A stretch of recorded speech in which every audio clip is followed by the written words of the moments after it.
So here's a summary of what we'll be covering in this project today.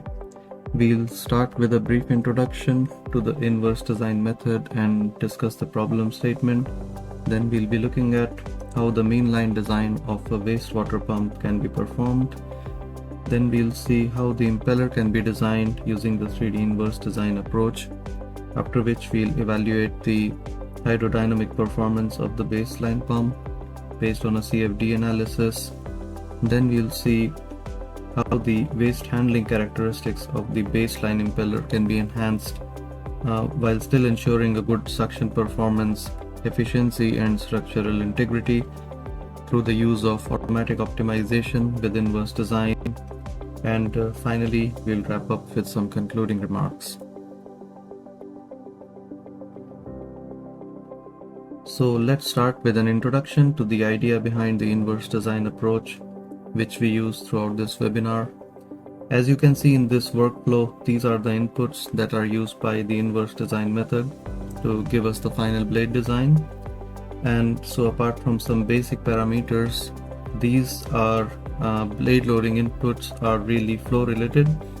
So once you have a good understanding of your specific flow issue, whether it's profile loss, leakage or cavitation that you're dealing with, it's possible to come up with guidelines on the optimum blade loading to tackle each of these issues.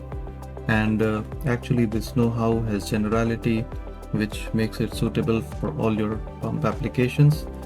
And so what's interesting is that you only need to rely on your knowledge of flow physics, and then this method works for you regardless of your pump size or which specific speed regime it falls under.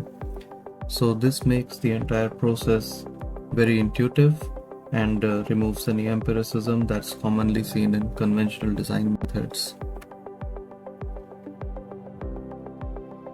Now let's look at the design of pumps in a bit more detail. So across the specific speed range, pumps are subject to various flow phenomena and loss mechanisms which are dominant in that particular range.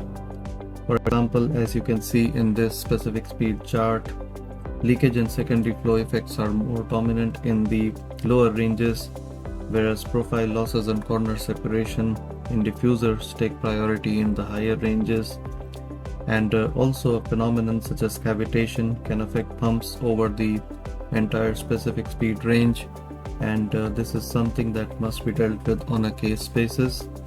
And in fact, with inverse design, it's possible to come up with a set of optimal design guidelines based on these fluid dynamic considerations of reducing the dominant flow losses for your pump.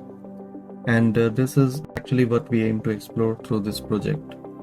However, when it comes to wastewater pumps, there is an additional important requirement of non-clogging or solid handling, and this brings us to our problem statement.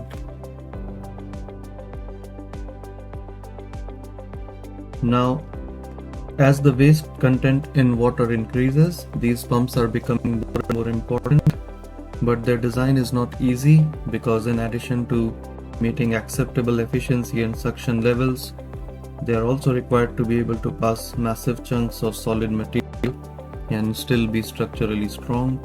So clearly this is a complex multidisciplinary problem, and that's why conventional methods often involve large numbers of CFD and FEA runs in order to ensure that the appropriate trade-off is achieved, which consumes a lot of computational time and resources.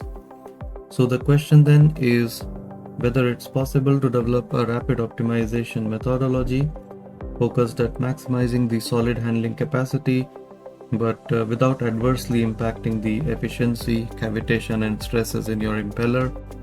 And this is what we aim to explore through this project.